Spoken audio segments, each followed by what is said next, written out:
Hi, and welcome back to Strength Club, the podcast where we look at form videos sent in by yourselves, discuss technical corrections, what the lifters can do, and hopefully all this knowledge is super useful to you. I've got some videos to catch up on, and if you're just joining us, very, very happy new year to you. I know it's February, but I think I can still just about get away with saying that. My name is Byron Johnston. I'm a starting strength coach based here in the United Kingdom, and I'll be taking you through some of these form checks today.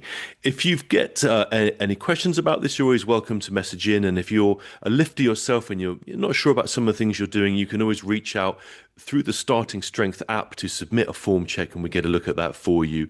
And hopefully that will be very useful to you. But today, enjoy the content. I've got the first three videos lined up, all from the same lifter.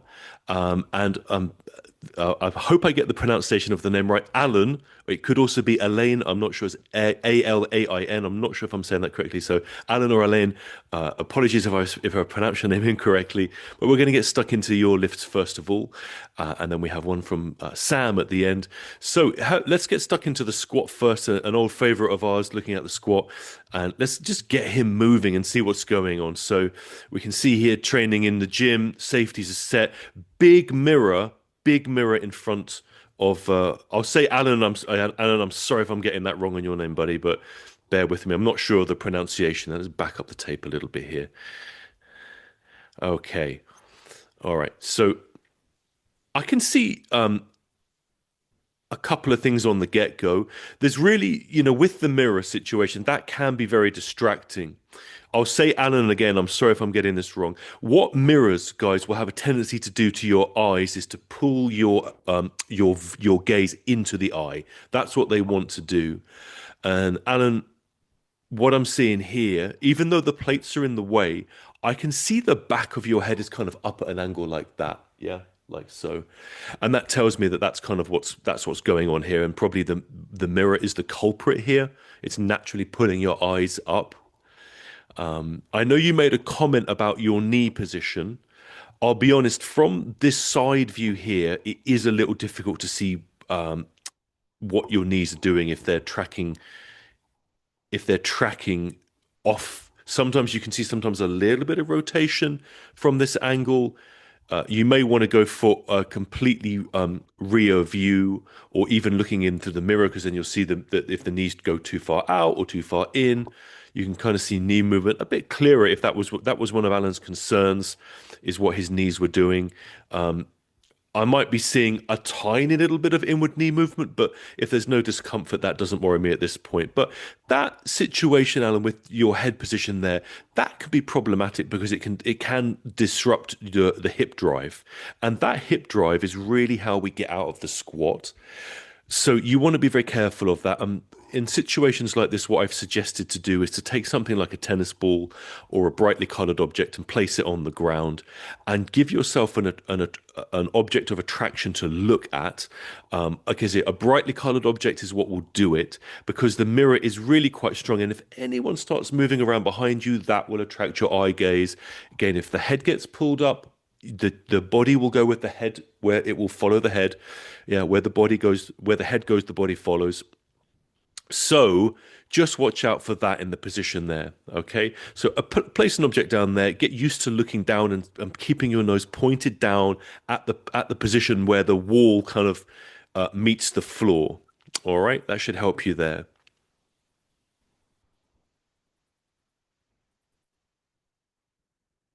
Okay, if that still proves problematic, and even then the mirror is really still messing with you, I think the other thing to consider is taking a baseball hat. And I put a baseball hat with a cap at the front, and as you look down at your target on the ground, that will really take a lot of that mirror out of the distraction from you, keep you in the hips, keep that looking good, and I think that's what we want.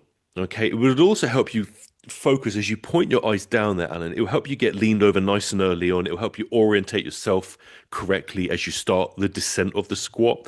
I know now other coaches will be screaming at the screen because they probably will notice it looks to me like you've got a tapered belt on.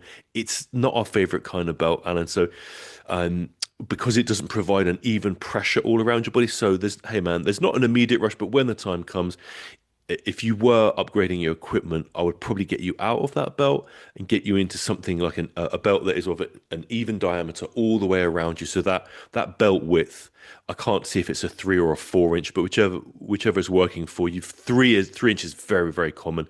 Just upgrade yourself a belt all the way around there. That will provide for a nice even pressure as you're lifting. Okay, that'd be one other little thing I might consider there. All right, sir. Okay, thanks for sending that video in, Alan. We'll stay with you because we're gonna go across the screen here to look at bench as well. I'll just play the tape. Let's have a look.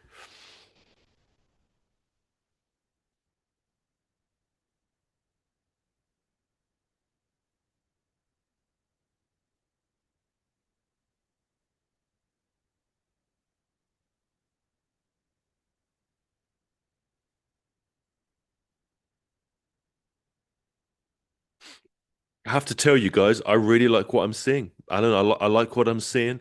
I think this is a well-ordered set. The things I like about this are the safeties are set. Okay, the safeties are set. There's no collars on the barbell. So if he gets into trouble, which I don't want him to get into trouble, anyone I coach, I wouldn't want him to get into trouble. If there is an issue, you've got the safeties there, or you just tilt the bar and the plates come off. So this is actually a really good setup, and I'm really happy that I didn't have to comment on either of those things, saying get the collars off or get the safeties on here. The other thing that Alan that you're doing that I really like is that you're really paying attention to getting your chest up and securing that bridging up position. All right. So basically carry on doing that. I think this is a really good set that we're seeing here. This is what I want to see when you're bench pressing. You're probably wondering what you can bring in to work on here. I think that there's not that much, Alan. What you can do is just try to keep your leg drive even. Keep your leg drive even throughout the exercise. Okay, so that way, if you can, the bridging is kind of constant. I have this thing where when I'm benching, I do tend to mine tends to switch on and off. If I can keep a constant flow of the transmission of energy through the section here, through that of the force through the legs here, into the body, then you just stay bridged all the time, and you kind of won't need to retighten and puff your chest up again.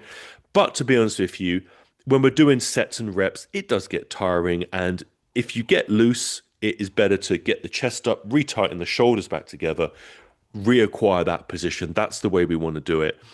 And that's what you want to do. So don't be shy, guys, of doing what Alan's doing here, of just retightening his shoulders and getting his chest in the right position. We're all good here because one of the things we'd look for is that when you're doing that, that your butt does not excessively lift off the bench. Yeah. So you shouldn't find that when you do this, you suddenly get clearance between you and the bench. The butt stays on the bench. So we are applying leg drive, we are bridging upwards, we are elevating that chest, but shoulders and butt don't leave the bench. Okay. All right, that's a great bench video. I'm very happy with that.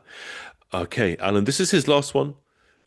We have a couple videos left to look at. So we'll look at this deadlift video. We got a deadlift video from Sam as well. So we'll see Sam in a second. Let's have a look at what Alan's doing here. All right. So we start here. Let's have a look.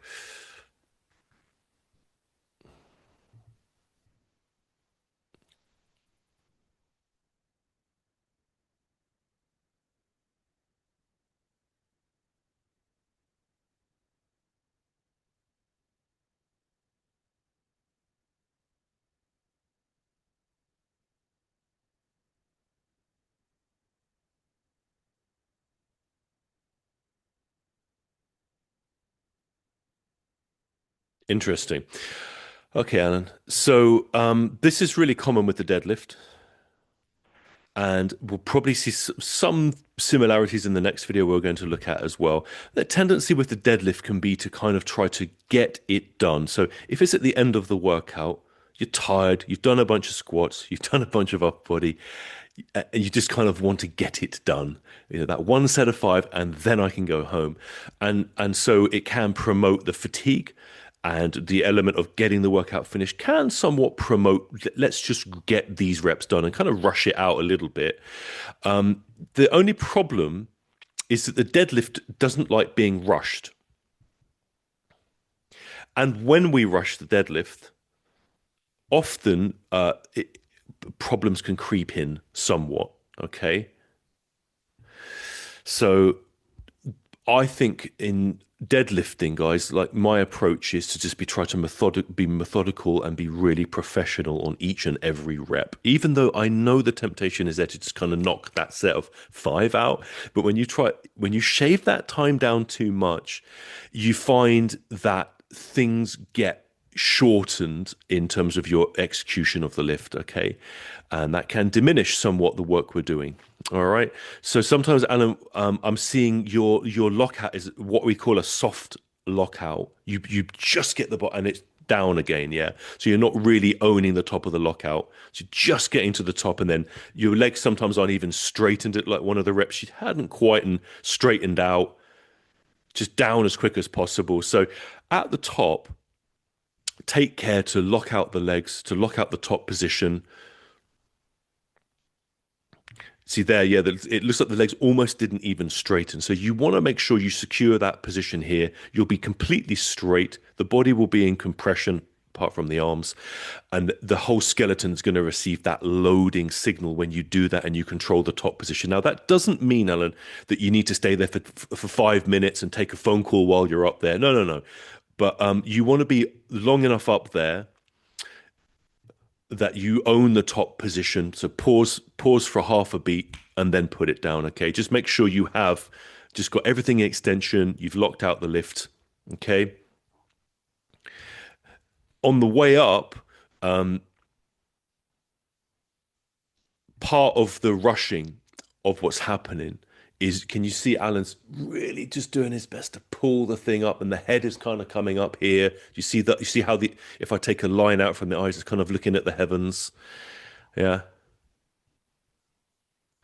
So, Alan, if I was with you in the gym, again, I'd probably attract your eye gaze down to a point on the ground at the top. Just have you, you don't just get to like just barely stand up. You're going to stand up, lock it out, and then put the bar down.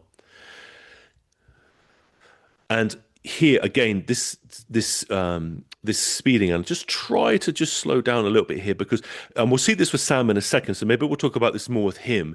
But you want to make sure that you do achieve the steps of the deadlift. Okay, this will ensure that nothing's left out. All right. So again, what I think I saw this with Sam. So here you're very quickly getting the shins to the bar, very quickly getting the back extension. This is where the rushing's coming in. But I do suspect this is a heavy weight. This is a challenging weight. The straps are being used for a reason.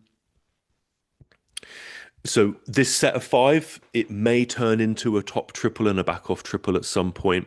And if you can tidy up a couple of those things, just pace yourself on the reps. Make sure you've rested long enough prior to executing this set. Eye gaze down to the ground, control the lockout position. Just be mindful of the steps again. Further rushing beyond this point will probably lead you to really start to cut things off a bit short. And before you know it, you won't even be setting your back. Okay. That's what kind of happens. And you're not even getting into extension, and then things start to somewhat unravel from there. Okay. So just a little word of caution there. Okay. All right. We're on to Sam. Let's wind back the tape here. Now, Sam, he has a little bit of a phase here where he's just kind of getting in the zone before he deadlifts. Let's be honest, guys, we all do that kind of mental little chat with ourselves. So I'm going to skip that bit and we'll go from here where he's basically ready to go from step one, going into step two and beyond. So let's have a look here. So there's his step two. Now, step three, look at this there. Uh huh. That's something to talk about in a second, okay? All right. Now you see what may have happened there in step three and four. If you didn't, don't worry. I'm going to point it out in a second. Let's get a few reps out from Sam.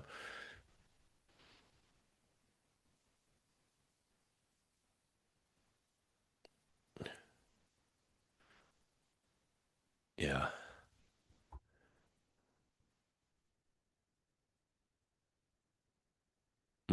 So what I'm seeing as a coach, I don't know if you guys are getting this as well, is Sam, when you drop in to setting up, okay, I think the cadence of the thing is quite nice. And I think a lot of things are really good in your deadlift. The things you want to watch out for is when you're going from step two to step three. So this is step two here. He's Sam's just going to reach down and grip the bar here, and his shins are not on the bar at this point, which is important. So now he's going to get he's got to get his shins to the bar. So Sam, when you're doing this, what I want you to think about doing is sitting your butt directly downwards. Okay, like there's a chair underneath you, and you're going to park your butt on the chair. Now, as you sit your hips downwards, okay, that's going to lower the hip position. All right. So the hips are going to be a bit more advantageously lower than the height of your shoulders when we view them side onwards. Okay. At the same time as sitting down into it, your shoulders will come back as well. So not too much of the shoulder will be hanging out over the barbell. And if you guys look at the starting strength, the blue book, and you look at the deadlift chapter, there's about three diagrams in that deadlift section that show the angle in relation to the arm and the body, and particularly the way that the latissimus dorsi, attach onto the arm. And you'll see three different examples of angle options there. Okay. And the danger is that if we have an issue in step number three, this is again where we bring the shins to the bar, there's a couple things that can cause us a problem here. And one of them is we can accidentally end up leaving the hips too high and then the shoulder very far out over the bar. Now, when that occurs, in my experience, if you slide forwards rather than sitting down to bring your shins to the bar, if you just kind of slide forwards and slide the shins to the bar, I'll just show you. Look at Sam's step three here. He kind of just slides forwards into it. There, he just kind of like drops in like that. Yeah. What happens is you end up with the hips a little bit higher, and when they are a bit too high, in my experience, I have seen it become quite difficult to get the back set flat. All right, that's the consequence of it. So it makes step four harder. And if you're really in trouble, now Sam's not really in trouble, but if it was any more than this, right, then what can happen is the shoulder can be really too far out in front of the barbell, like over this way here. Now, if that happens, then you've got a bit of a nightmare on your hands because there's so much angle here between the shoulder and the arm down to here that the bar can kind of want to like pendulum itself away from you. Now, this is not an official term that I'm about to use, but I actually call this the pendulum effect because it kind of wants to swing out like that. And that is not nice when that happens. It just wrecks the deadlift. So, but luckily, he's not at that point. He's caught it before there. But what I am seeing as Sam sort of drops in the way he's doing in step three is as he goes through, his back just gets just a little bit looser every rep. And as we go through the set, it just gets a little bit more inflection, which is the rounding. And I think that's a mixture of tiredness and just that position there. So I would say the good news is generally this is a good set, and the correction we need to make is relatively minor.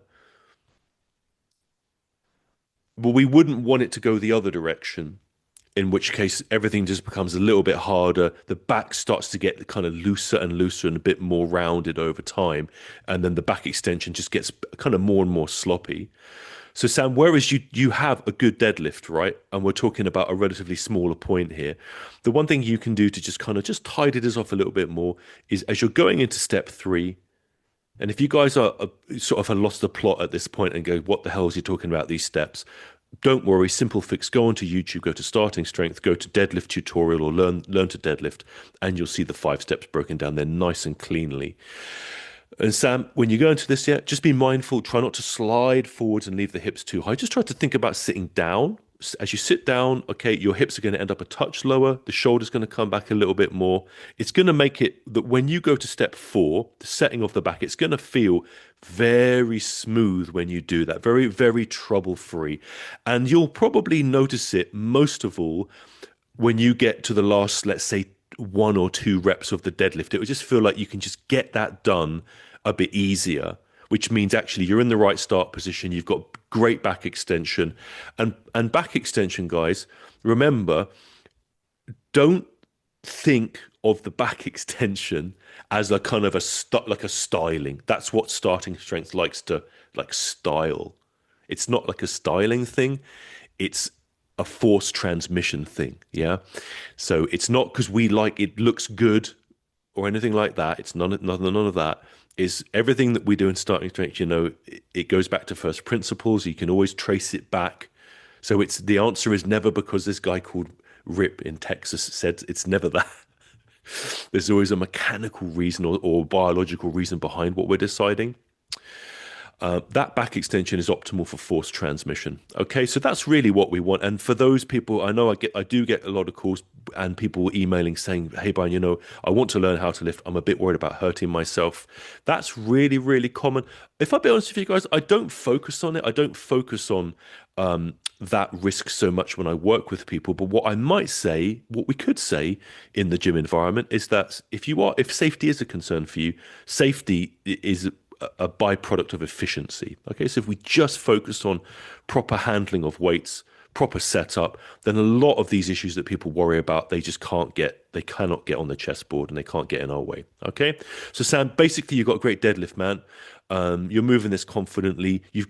There's a little bit that you can tidy up with that setup to get your back nice and extension here. If you didn't do that, you'd probably find your back got a bit more round and would could put you at a disadvantage down the line with force transmission and getting more out of the deadlift. So we don't want that. But I think you've got a relatively straightforward fix here, and I do hope it makes sense to you. And if you guys have been watching, I do hope that you've benefited from this information as well. I'm going to try to keep these form checks, little reviews, quite short like this, because I know people, podcasts, some of these podcasts are getting crazy long. The 3 hours and such. You guys got too much to do. So I'm going to try to keep them under 30 minutes and closer to 20. So they're bite sized. You can indulge, enjoy it. Don't be shy about sending your form checks in. Now, if there's anything that you're really concerned about, there is like a paid option through the app that you can do to get it done really like within 24 hours or less. But otherwise, if you guys aren't in a rush and it's just general stuff, by all means, pop in a video and we'll get to them. We'll get them done for you as the time comes. Okay. All right. I'm going to wind it up for there. My name's Byron. If you want any more information from me, you can find my website or contact me about coaching or questions you've got. My website is strengthrevolution.org. You can find me there. If you want to see me do my lifting or coaching pictures and things I post on Instagram, Strength Revolution Coaching is where to find me there. Otherwise, if you've benefited from this, please give us a thumbs up wherever you've seen this, or a like or a follow, and bring you more content in the very near future. I wish you all well in your training. Take care of yourselves. All the best. Bye for now.